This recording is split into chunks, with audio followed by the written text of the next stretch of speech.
Los cristianos subestiman a Dios. Índice: agradeciendo raíces judeocristianas, no todo es color de rosa, cristianos ilustrados versus cristiano común, institucionalización, control de masas, religión madre de la sociedad, usar a Dios, reglas humanas, las instituciones buscan sobrevivir, monopolio espiritual, separación de lo humano y lo divino, herencia cristiana, los cristianos subestiman a Dios, fin de las instituciones y el mal y la oscuridad. Los cristianos, conclusión final inesperada. Agradeciendo mis raíces judocristianas.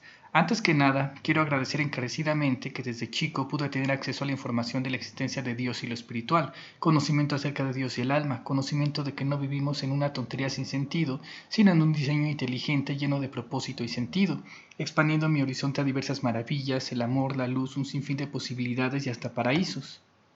Claro, no todo es color de rosa, también me hablaron de cosas menos bellas y divinas, me hablaron de un Dios necesitado, sediento de adoración, un Dios celoso, vengativo y juzgador, me contaron de infiernos, imperfección y pecado, raptos y apocalipsis, demonios, debilidad, tentaciones, castigos, sufrimientos, perdición, salvación, cruces y tormentos, un Dios preocupado por nimiedades mundanas, un Dios con preferencias, favoritos, elegidos y despreciados, un Dios de cuidado que se ofende con facilidad cuando las cosas no van como le gusta, y un Dios al que las cosas se le salen de las manos o resultan opuestas a su voluntad. Pero eran buenas personas, hacían lo mejor que podían, fue resultado de su mejor esfuerzo, un esfuerzo en conjunto que ha durado miles de años. No podemos culparlos por no tener todas las respuestas, por no saberlo todo, por no conocer todos los misterios y secretos de la vida. Al menos 1000 veces mejor que nacer en un lugar ateo donde te enseñan que solo eres un accidental y hueco cuerpo físico sin futuro ni libertad, tonteando a mitad de la locura. Cristianos ilustrados versus cristiano común. Ojo, sé que hay cristianos ilustrados que manejan discursos mucho más certeros sobre varios temas filosóficos y teológicos, pero este video no trata de ellos, que son minoría, trata del cristiano común y lo que enseñan las monjitas en el catecismo a los niños o los sermones de algunos despistados padrecitos en las iglesias, en el mejor de los casos, o lo que enseñan telepredicadores, fantoches o pseudoprofetas en el peor de los casos. Tampoco se trata de Cristo, esto no es una crítica a Cristo o sus enseñanzas, es más una crítica al cristiano común actual y cómo se maneja por el mundo y a la institucionalización de la religión. Institución. La espiritualidad y la religión es algo personal, un asunto entre Dios y tu alma. La cuestión es que hay almas en diversos niveles espirituales, algunas más despiertas que otras. Como algunas almas andaban caminando medio perdidas por el mundo, otras almas se dieron cuenta e intentaron ayudarlas. Con muy buenas intenciones fueron organizando y administrando esta ayuda, hasta que esas intenciones tomaron estructura y forma propia, se volvieron casi entidades físicas independientes, es decir, instituciones. ¿Bueno o malo? Pues tiene su parte buena, muchas almas en conjunto se ponen a discutir lo que creen que es mejor para todos e intentan ayudar a otras, es un esfuerzo en grupo. Las almas no tienen que aprender todo por ellas ni están solas, reciben muchas cosas ya masticadas y digeridas, tienen la ayuda de otras almas más luminosas, dan orden y estructura a la sociedad. Lo malo, pues es que las almas que dirigen o pertenecen a estas instituciones, pues no son siempre las más santas o iluminadas. La institución ya no solo busca lo que es mejor para las almas, sino también debe buscar su propia subsistencia, lo que es mejor para la institución. Y los errores pues también se van perpetuando y las almas pueden recibir cosas mal masticadas que producen indigestión. Y bueno, también se juega un poco con el control de las conductas de las personas. Control de masas, además esto es malo. Lo que pasa es que a varias instituciones religiosas, como a los judíos en tiempos más antiguos o la misma Iglesia Católica, pues les tocó el papel de ser la madre o el padre de la sociedad. Por ejemplo, no es que la Iglesia buscara controlar a todos con fines malignos, pero las personas iban con su párroco por ayuda y consejo. Eran los que sabían leer y escribir, los ilustrados, los que se dedicaban a pensar. Tenían que tomar decisiones de qué hacer en caso de nacimientos, matrimonios, enfermedades, sexualidad, robos, secuestros, sequías, etcétera, conductas en general. Debían marcar los parámetros de lo correcto o lo incorrecto. Los padres en cierta forma buscan controlar la conducta de sus hijos, pero no es con mala fe, es buscando que vivan y crezcan bien, que no se lastimen ni hagan tonterías, evitar problemas y conflictos. Y los hijos pues a veces son rebeldes. Las sociedades ya tienen sus gobiernos con sus reglas sociales, pero no es suficiente. Y la Iglesia tampoco tenía mucha autoridad, entonces pues pidió prestada la autoridad divina, obviamente sin avisar a Dios. Por ejemplo, en el asunto de robar. El razonamiento, pues es que tener cosas implica tiempo y esfuerzo. No es justo quitarle a otros lo que les costó trabajo obtener.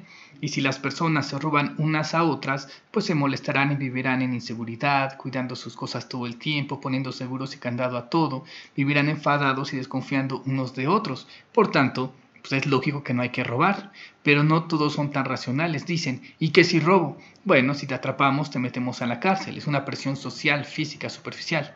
¿Y qué si quiero y no me atrapan? Bueno, está Dios que todo lo ve y del que no te puedes escapar y te manda al infierno por siempre, presión espiritual, psicológica profunda. Usar a Dios. Como podrán notar, fue el ser humano el que usó a Dios para controlarse mutuamente. Para que esto funcionara, debían jugar con la imagen de Dios. Dios era y debía ser amoroso, claro, pero también debía ser implacable, juzgador, que se ofende con facilidad, serio, lleno de reglas, etc. Justo como las madres, abuelos, maestros o tíos que usan al padre para controlar la conducta de los niños. Cuando llegue tu papá, ya verás. Y el pobre papá que solo quería llegar a jugar con ellos. Límites del control. Bueno, si esto era para crear reglas sociales para poder sobrevivir o intentar impedir crímenes graves en tiempos remotos como asesinatos, robos, secuestros, injusticias, etc., podemos decir que era algo bueno, era excelente y muy útil. Se vuelve malo cuando se empiezan a entrometer en asuntos más personales y en tiempos más actuales, como cuándo y qué comer, cómo vestir, con quién salir, cómo actuar segundo a segundo en tu vida. Reglas humanas, no divinas. Entonces son los humanos los que crean reglas humanas y las ponen en boca de Dios para obligar a otros a cumplirlas. Dios dice que hagas esto, Dios dice que no hagas aquello, esto otro ofende a Dios. Si no haces caso, Dios te mandará al infierno. Pero por eso estas reglas están llenas de sesgos, favoritismos, cosas mundanas y demás. Pero no es Dios el que es así, sino los humanos. No son las reglas de Dios, sino las reglas humanas.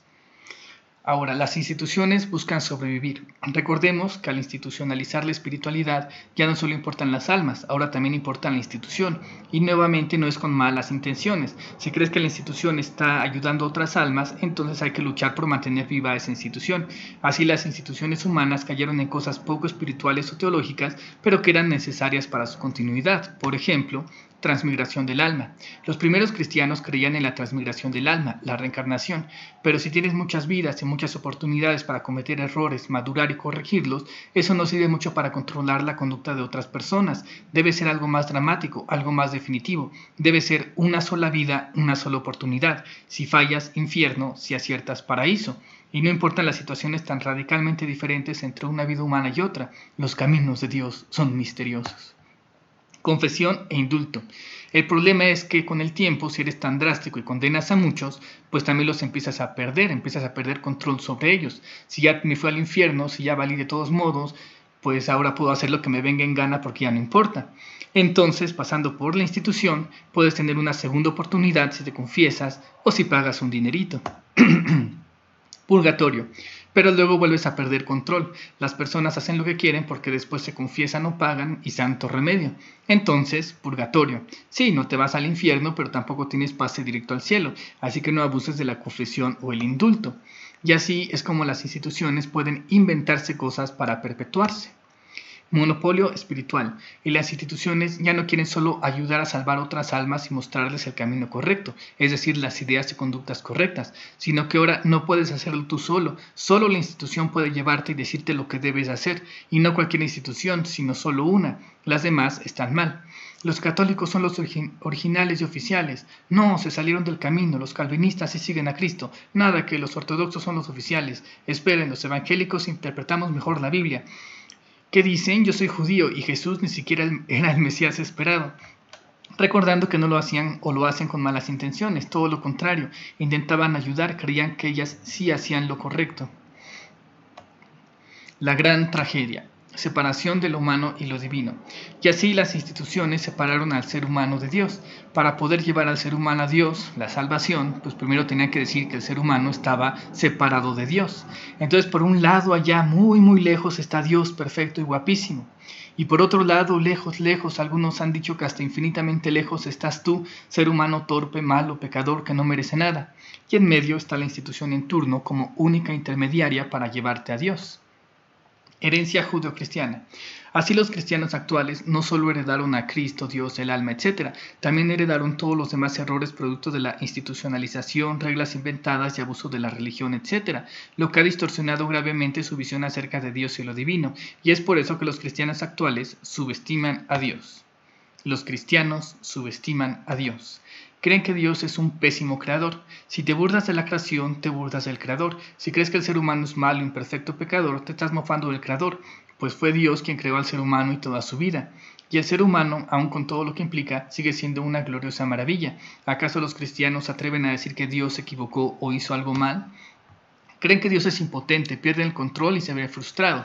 Claro, no es culpa de Dios, es culpa de los seres humanos, ellos eligieron el pecado.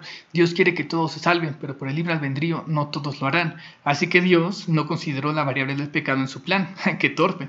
Pierde el control sobre su creación, no puede intervenir en ella, se ve impotente ante lo que sucede, y sus deseos y su voluntad se quedan eternamente frustrados. También creen que Dios es un tacaño. Dios es un ser eterno, inmortal, omnipotente, maestro del tiempo y del espacio, pero lo único que puede darle a las almas es una sola vida y una sola oportunidad de lo mucho 80 años promedio en una especie de juegos del hambre cósmico, para ver si superan el pecado o si se consumen eternamente por él en contra de la voluntad divina. Menos mal que quiere que todos lleguen. Creen que Dios es injusto, pues hay vidas humanas radical y totalmente diferentes. Por ejemplo, no se le puede pedir lo mismo a quien nace en un país en guerra sin siquiera acceso a la más mínima educación o Biblias, y al que nació en un cuna de oro, en un país en relativa paz, en un buen hogar cristiano estable, cuando tuvo el tiempo del mundo para construir su vida y meditar. Pero claro, los caminos de Dios son misteriosos y juzgará a cada quien según lo que le tocó, por azar o por un designio inescrutable. Lo que nos lleva al siguiente punto. Creen que Dios es un juez, verdugo y la vida una prueba. Creen que la vida no trata de libertad y espontánea creación. Creen que no trata del gozo, la expresión, la exploración y manifestación del ser, que no trata de una obra magnífica y sagrada. La vida es una prueba tras otra, donde se te juzgará fríamente por cada decisión que tomaste, solo para verla con lupa y ver si mereces condena eterna. Pero sin presiones. Además, sin considerar tu contexto humano, la complejidad social y psicológica que hay detrás de todos los eventos y conductas humanas.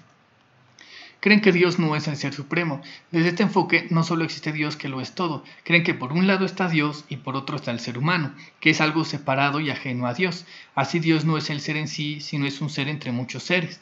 Pues si el ser humano fuera también parte de Dios, sería absurdo que Dios pusiera a prueba una parte de sí mismo para luego juzgarse y condenarse solito.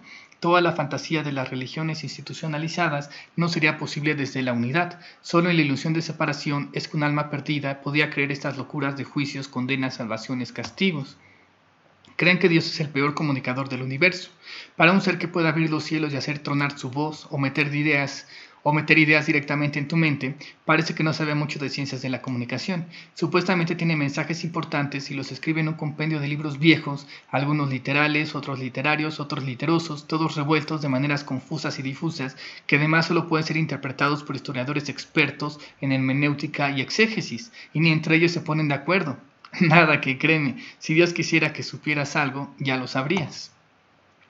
Como veas a Dios y la vida, es como serás tú y tu vida.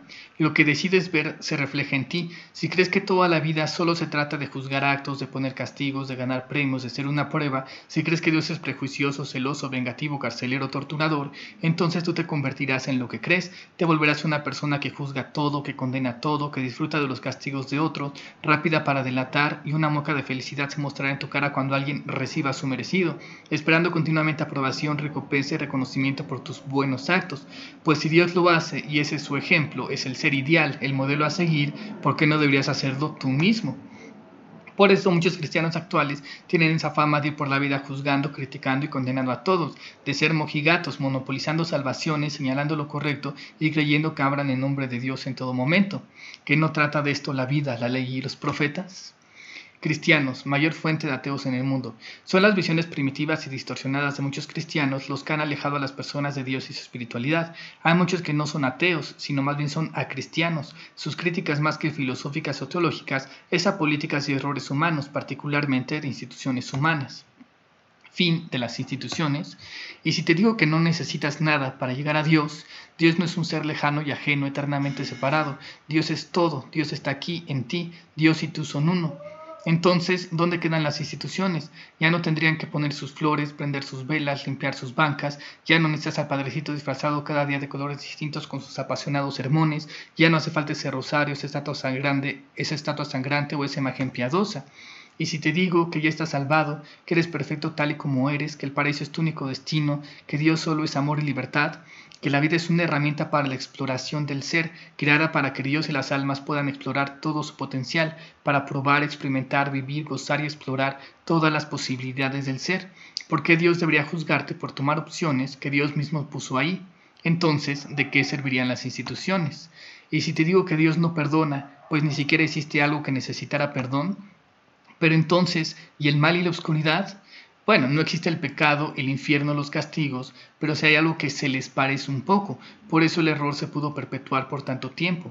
Las almas sí pueden apartarse de Dios, pero es parte de un proceso de autoconocimiento y exploración espiritual, de crecimiento y evolución espiritual. Es deliberado, es parte del plan, es parte del diseño. No eres malo e imperfecto por estar alejado de lo divino, solo estás pasando por una etapa del proceso del ser. Primero está el ser, luego por involución pasas al no ser y luego evolucionas y regresas al ser. Ahora, a veces sí es doloroso estar apartados de lo divino, de Dios, el paraíso, nirvana, no ser quien realmente eres, no ser tú mismo. Pero no es un castigo, es parte de este proceso voluntario. Si te apartas de la luz, pues obviamente quedas en oscuridad, pero nadie te manda a la oscuridad, al infierno, ni es un castigo ni es eterno.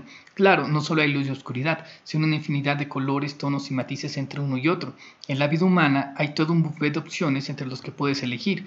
Nuevamente, solo es parte de un proceso. Cuando te cansas de probar la parte más oscura, los colores, tonos y matices oscuros, solo debes voltear de nuevo a los luminosos. El pecado. El pecado no ofende, ni enoja, ni molesta, ni saca de sus casillas a Dios. Obviamente hacer tonterías tiene consecuencias peligrosas, pero no son castigos, solo son consecuencias evidentes. Si pones tu mano al fuego, pues te quemas. No es que Dios se enoje ni se enfade contigo si lo haces, y que te duela tampoco es un castigo a tu acto de tocar el fuego, solamente es una consecuencia natural de tocar el fuego. Salvación. Por tanto, también hay una especie de salvación, cuando dejas la oscuridad y regresas a la luz, cuando maduras y creces espiritualmente, pues tarde o temprano todos regresan, todos se salvan. Puedes explorar todo lo que gustes, la luz y la oscuridad, y todos los colores y tonos y matices entre uno y otro. Tienes todas las vidas que quieras o necesites para conocerte y conocer tu potencial, para vivir en experiencia todo lo que sabes en concepto. De eso trata un Dios de verdadero amor y libertad. Cuando estés listo podrás regresar a casa, o podrás continuar con otras aventuras. El silencio de Dios. Y no es que Dios sea un pésimo comunicador, simplemente no tienen nada que decirle a las almas, son libres de probar y hacer lo que quieran. Si Dios te dijera lo que debes hacer, entonces no podrías hacer otra cosa. Si Dios hablara, sería la única voz imperante y nadie podría hablar. Dios calla para que cada quien diga o elija.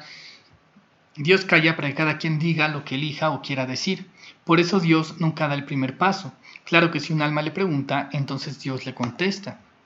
No era Dios el que buscaba a Abraham, Moisés, David, Salomón, Noé, Pablo, etc., sino que son ellos los que buscaban a Dios, los que pedían ayuda a Dios, alianzas para sus pueblos, promesas, soluciones a sus problemas, explicaciones a lo que ocurría. De ahí que las respuestas de Dios fueran contextuales y filtradas por ellos, distorsionadas por su nivel de comprensión, sus intenciones, temores, deseos, expectativas, cultura, tiempo y otros sesgos. Las respuestas más profundas nunca están en las palabras, sino en el silencio. Inspiración divina. Dado que la vida es un proceso, está programado en el ser humano la búsqueda de lo espiritual y existen mecanismos psicológicos que te van llevando a casa. Así que todos tienen inspiración divina, solo que algunos más desarrollada que otros, los que se dedican a la espiritualidad. La Biblia solo es un compendio de personas piadosas, bien intencionadas pero falibles, que seguían esa guía o voz interna como mejor podían, pero dista mucho de ser una fuente completa o precisa de lo divino. Dios es demasiado grande para caber en un solo libro. Un solo libro no es suficiente para hablar de la gloria eterna de lo infinito. Y si tienes a Dios aquí mismo, pues ¿por qué recurres a textos viejos de miles de años? Para terminar, los cristianos también están más cerca de salvarse y llegar al cielo, pues a pesar de las críticas aquí expuestas, muchos cristianos sí se han esforzado y han ocupado su vida en lo espiritual, en su crecimiento interior. Estar presionados por creer que solo tienen una vida hace que se apliquen mucho más en ella. Temer a Dios lo distorsiona un poco, pero algunos lo hacen más caso así. Ver pecado en todos lados los ha ayudado a clasificar y evitar muchas conductas peligrosas. Con todos sus errores y sus fallas, no han dejado de caminar, no han dejado de intentarlo, se caen y se levantan una y otra vez, saben que aún algo les falta, saben que aún hay cosas por entender y explicar, aún no son santos ni iluminados, pero no por eso se rinden. La espiritualidad también va avanzando. Las ideas acerca de Dios en el Antiguo Testamento eran bastante terribles.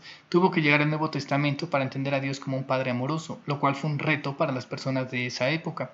Ahora no se te pide que rechaces tus raíces y viejas enseñanzas, sino que des un nuevo paso y les des plenitud. Ahora es un reto a las personas de esta época. ¿Crees en Dios como un ser ideal de perfección, luz, amor, libertad, omnipotente, omnipresente, omnisciente, dadivoso, la inteligencia suprema, la vida plena? Ok, entonces por favor, deja de subestimarlo, deja de temer, deja de menospreciarte y tratarte mal y ten un poco de fe.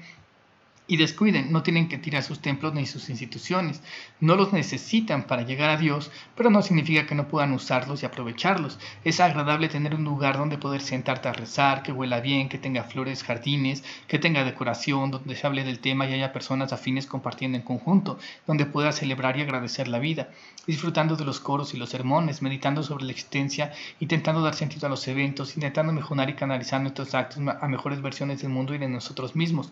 Solo recuerden que son herramientas a su servicio, no al revés. Las instituciones trabajan para ti, no tú para ellas. Y no quemen sus Biblias, solo no se obsesionen con ellas. Entiendo que necesitan algo en lo que puedan basarse o aferrarse, pero lo ideal sería que pusieran el sustento dentro de ustedes y no en personas externas o libros externos. La Biblia sigue siendo un libro muy útil, lleno de inspiración divina, pero ¿creen que es lo único que se ha escrito sobre Dios? ¿Creen que no ha habido otros humanos con inspiración divina en estos 2000 años? No se trata de traicionar sus fundamentos, sino de ampliar sus horizontes. Saludos, Archimago.